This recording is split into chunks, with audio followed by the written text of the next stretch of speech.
नमस्कार, रेखा पवार्स किचन में आपका स्वागत है।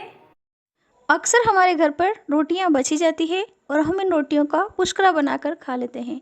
लेकिन आज हम बची हुई रोटियों से बहुत ही मज़ेदार सा नाश्ता बनाने वाले हैं और वो आप सभी को पसंद भी आएगा। चलिए बनाना शुरू करते हैं। इसके लिए हमने यहाँ पर 5 ठंडी रोटी ली है। ये कल शाम की बनी हुई रोटी है और ये नाश्ता मैं आज सुबह बना रही हूँ। तो पहले हम इन रोटियों के छोटे टुकड़े कर लेंगे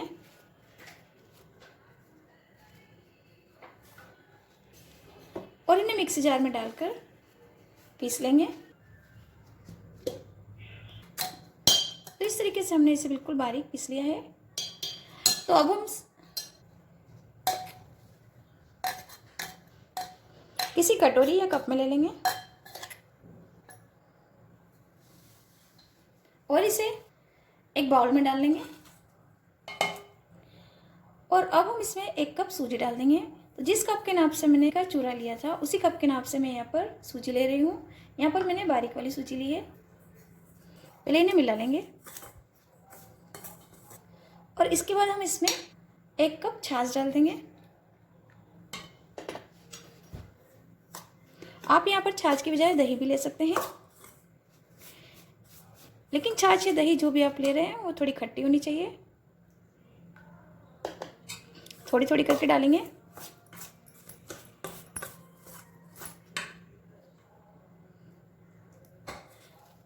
छाछ को अच्छे से मिलाने के बाद ये घोल थोड़ा गाढ़ा है। छाछ को अच्छे से मिलाने के बाद ये घोल थोड़ा गाढ़ा है। तो अब हम इसमें पानी डाल देंगे। जितनी इसमें ज़रूरत लगेगी उतना ही हम इसमें पानी डालेंगे। तो इस तरीके से हमने इसका घोल बना लिया है और इसमें मैंने अभी तक आधा कप पानी डाला है। तो इसे हम करीब 15 मिनट के लिए ढक करके रख देंगे ताकि सूजी अच्छे से फूल जाएगी। करीब 15 मिनट हो चुके हैं और आप देखिए सूजी अच्छे से फूल चुकी है और सूजी फूलने की वजह से घोल भी थोड़ा गाढ़ा हो गया है। तो अब हम इसमें थोड़ा पानी डाल देंगे।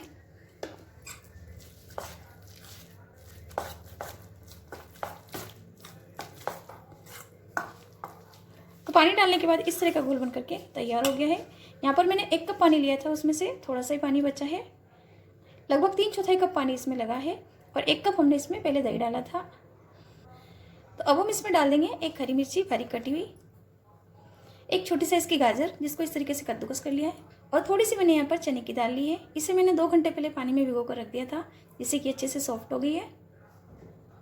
ये दाल भी इसमें डाल देंगे। आप यहाँ पर चना दाल की बजाय मटर के दाने भी डाल सकते हैं।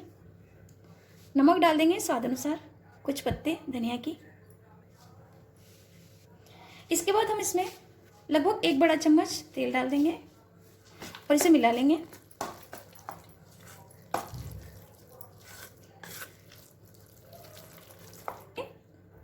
हमने इन सबको अच्छे से मिला लिया है और नाश्ते के लिए हमारा घोल बनकर के तैयार है। तो अब हम ये इडली की प्लेट लेंगे और इन सारी प्लेटों पर ग्रीस कर लेंगे ऑयल से। और प्लेटों को ग्रीस करने के बाद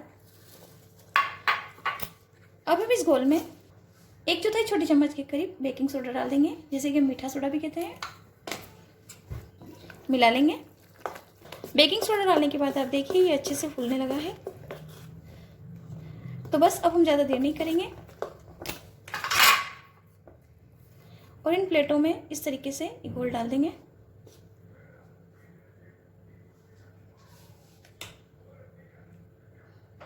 और इन्हें इडली कुकर में रख देंगे।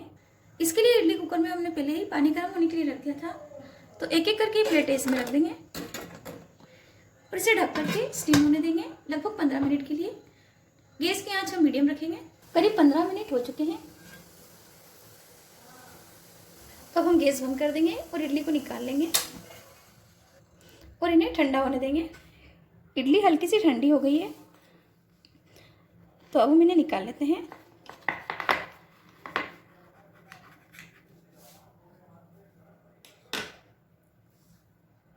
देख सकते हैं कितनी बढ़िया इडली बनी है। इन्हें हम एक प्लेट में रख देंगे।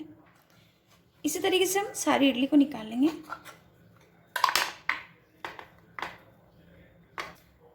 तो आप आप चाहे तो इन इडली को गर्मा गर्म सांभर या चटनी के साथ खाइए, ये खाने में टेस्टी लगेगी। लेकिन हम इसे थोड़ा सा और चटपटा बनाएंगे।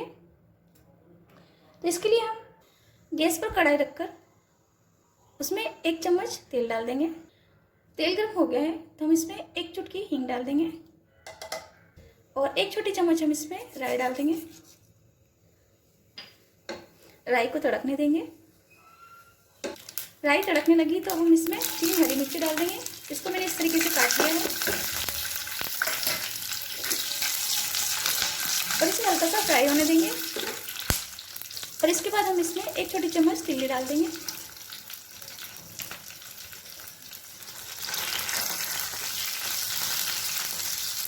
हरी मिर्ची फ्राई होने लगी है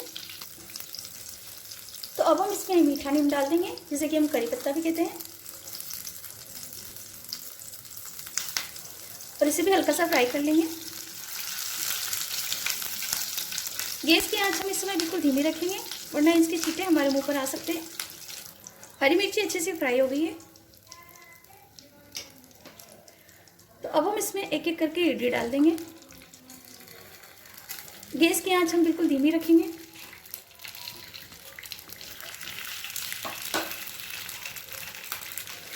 इन्हें इस तरीके से उलट पुलट करते हुए अच्छे से फ्राई कर लेंगे।